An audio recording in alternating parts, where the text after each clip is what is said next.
Thread Therapy. This is my vlog where I talk about all the things I love about sewing, and in this video I'm going to talk you through the few things that I made in March. Hello everybody, it's so nice to be back. You have probably picked up that I have been down with the lurgy. I caught COVID in March and felt rotten, and I missed out on my Sew Frugal 22 video, and I didn't get to make as much as I was hoping for March. It was a bit of a write-off, to be honest, but I'm back feeling much better now, and so we'll crack on and talk through the few things I made in March. Not many, I have to be honest. I wasn't really feeling in a sewy mood. So I did quite a lot of research for the Sew Frugal challenge. You guys, everybody knows about the Sew Frugal challenge, don't they? You've all seen it all before, so I'm not going to tell you, but if you are interested, press the drop down box and I will put the details in there. It's obviously closed now. It was the 31st of March, which was the reveal date. But essentially you had to use something from your stash and a free pattern to make something fabulous. So what did I do for Sew Frugal 22? See, that rhymes a bit. I'm a poet and I didn't even know it. I fell down a rabbit hole. I fell down a rabbit hole of pattern drafting because I thought to myself, you know what? I'm going to see if I can do this.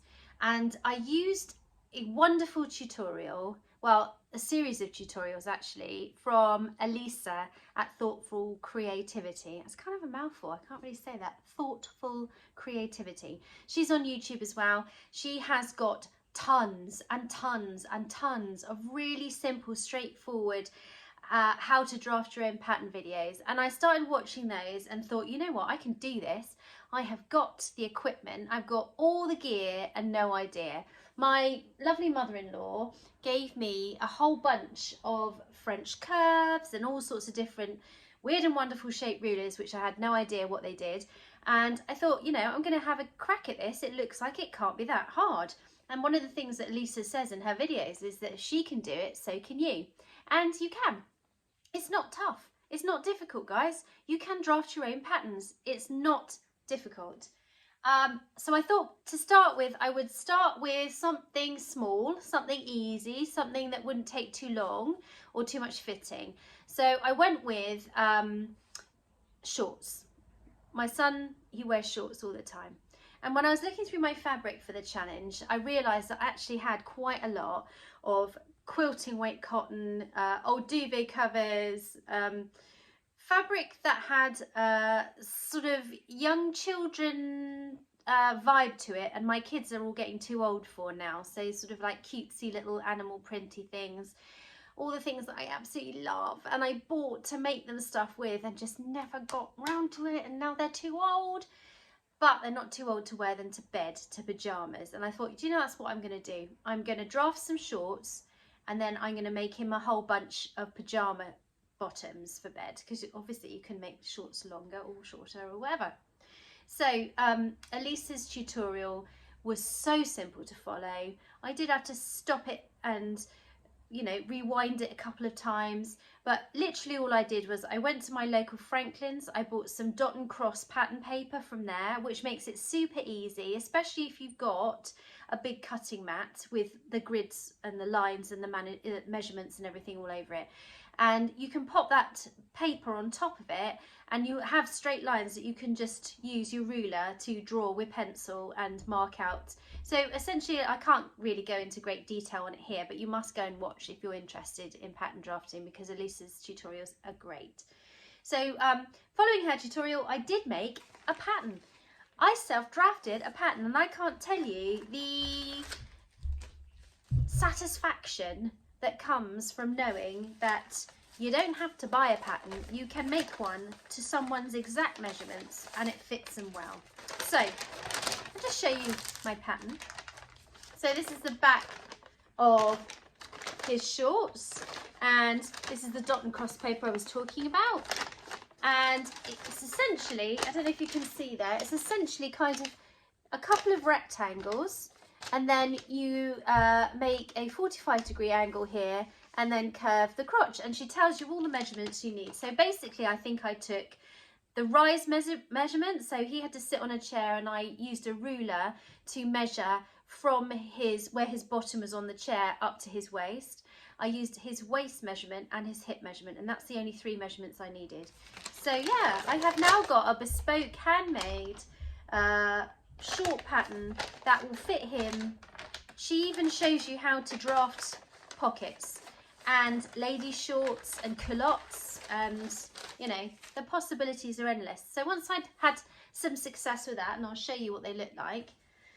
The first pair are made from some Star Wars fabric that I had in my stash. Now I think we originally bought this to make curtains years and years ago, and never got round to it, clearly, and it's sat in my stash, and it is quite a heavyweight cotton, but it's got quite a large print on it, Star Wars print. So yeah, I used my own pattern to draft this. I put a little tag, just a plain tag in the back, just so he knows which is the back and which is the front. And he loves these shorts and he's worn them a lot. And then going from that, that was the first pair I made. From that success, I moved on and made a jersey pair. And these are some leftover fabric that I had in my stash that has sharks on it. It's really soft, cotton jersey. Yeah, and he wears these probably the most. He says they're the most comfortable because the fabric is really, really soft. And I did actually make another pair of shorts which are in the wash, but they are made from quilting, again, quilting sort of cotton fabric, which is navy blue with white stars all over it, and he's worn those loads too. So my So Frugal 22 was a success from the point of view that I learned how to do something new. I drafted my own pattern and I used up some fabrics from my stash. I did enter into the competition too. I just never managed to get round to do my video, but that's what we're here for now. So what happened with the pattern drafting? COVID stopped me in my tracks. That's what happened.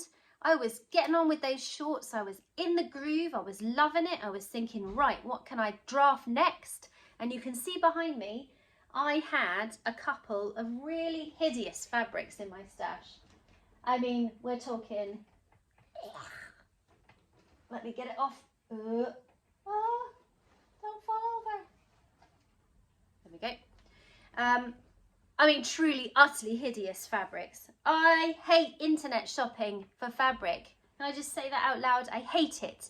I want to touch stuff. I want to see it in person. I order things and they come and they're not quite how I expected, and then you think, oh, and it's such a faff to send them back, so you end up keeping it. This fabric was dead cheap, and I should have known better, because dead cheap fabric is usually cheap for a reason, because it's rubbish.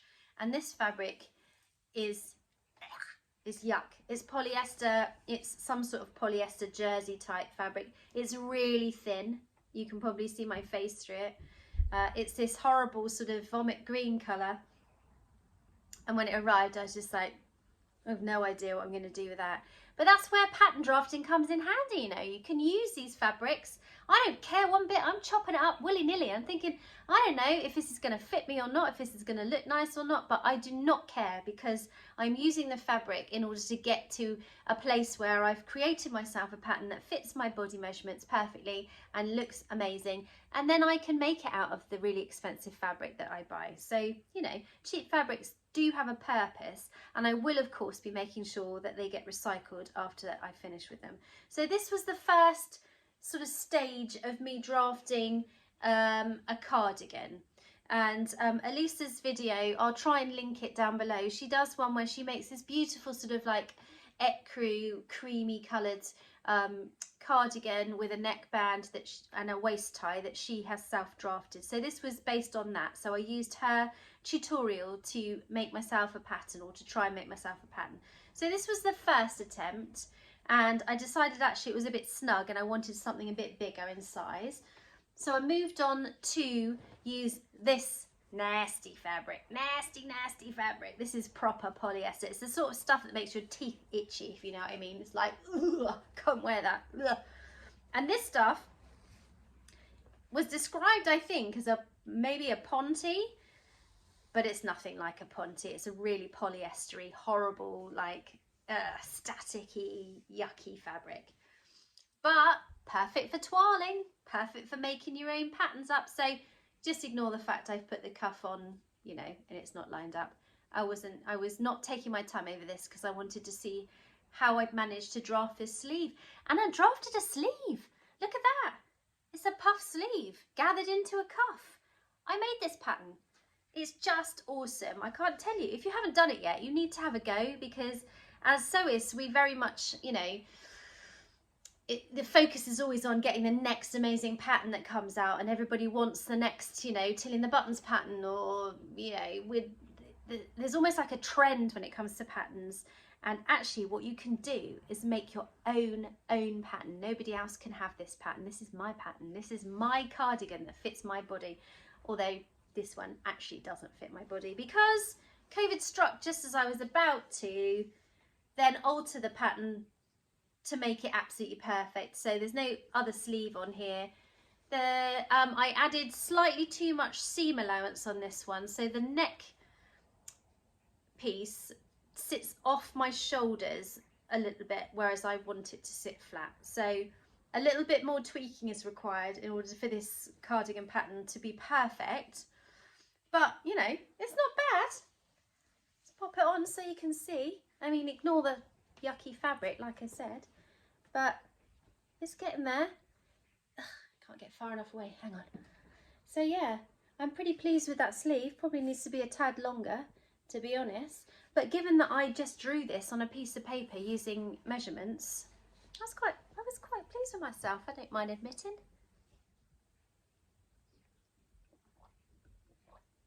So the next and final thing that I made in March, because I only made a few things garments wise, is a Kinder cardigan. And I spoke about this in a previous video, that I wanted to make a coatigan style cardigan from Wendy Ward's book. So here is the image of the Kinder cardigan. You can make it several different lengths, so you can have short ones, long ones. She shows you how to colour block them.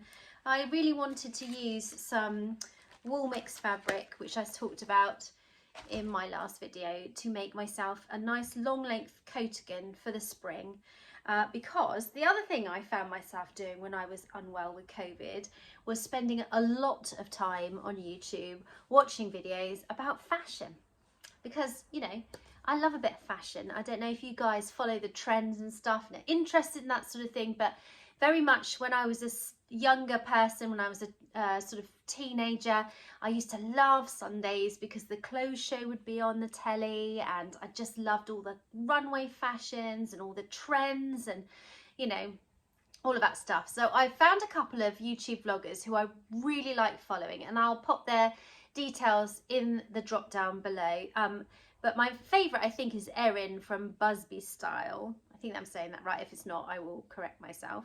Fashion over 40. So I'm 44 this month. I want to look sort of stylish and modern and up to date without looking too trendy. And watching her videos, I've learned lots. Let's just put it that way. That was another rabbit hole. It was rabbit hole number 2. So I made this coatigan with the thought that I would wear it with a grey or white hoodie underneath. So I really like that look where people are wearing sort of coats with hoodies underneath and jeans and maybe white trainers. So that's what I did. I made myself this coatigan. Let's grab it. I will have to put pictures in me wearing it because I can't get far enough away from you to show you properly. But this is the fabric that I got from Rainbow Fabrics that turned up and was a slightly darker blue than I was expecting. I was kind of expecting a baby blue, and it came a sort of bit of a darker colour blue, but actually just as nice a colour. And what I've done is I've made this Kinder cardigan. I did put the pockets on in the end because I thought, you know, it's going to be annoying if I can't pop my phone in my pocket or whatever. Well, what I did do is I stabilised the pocket edge using interfacing just to make sure that it didn't stretch out and bag, because there's nothing worse than a baggy pocket. And it's nice and long.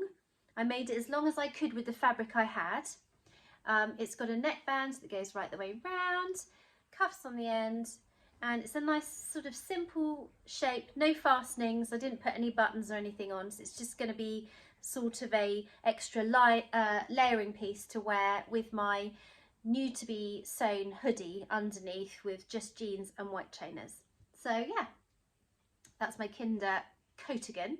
I made now Wendy's Wendy's sizing takes a bit of head scratching.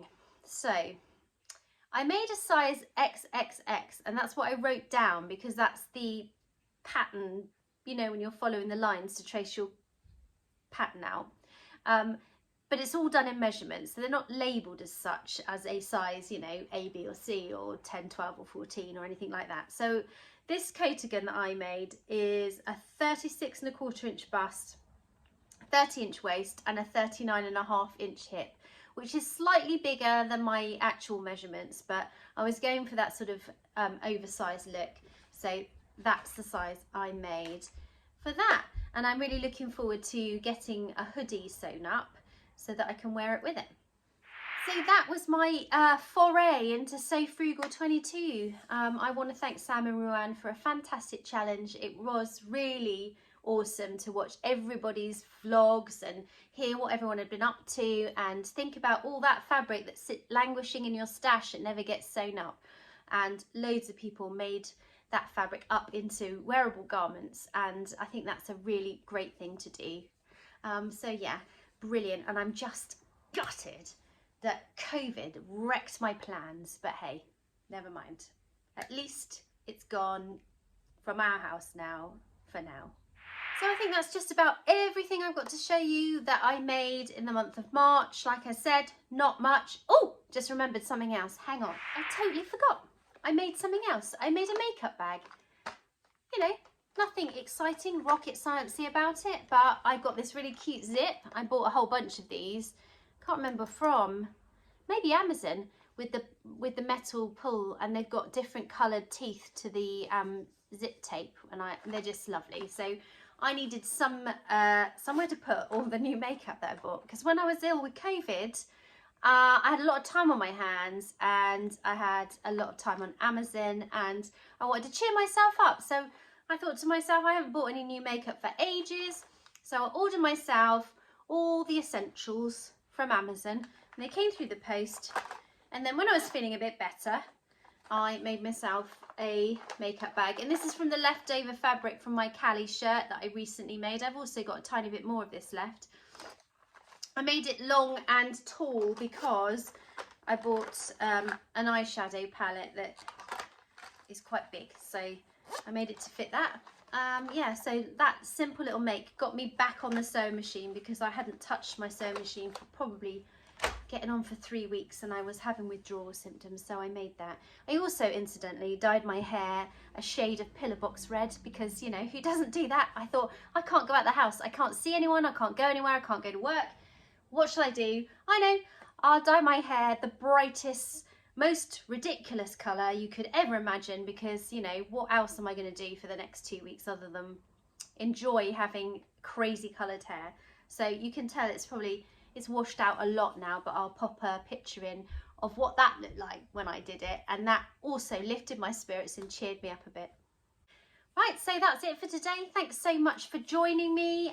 Thank you to all my new subscribers, and anybody that hasn't already subscribed. I'd love it if you did and gave me a thumbs up. I will be back next with a April plans video, although I do realise we're 10 days in April already, but you know, there's going to be a plans video coming up, so stick around for that one, and I'll see you next time.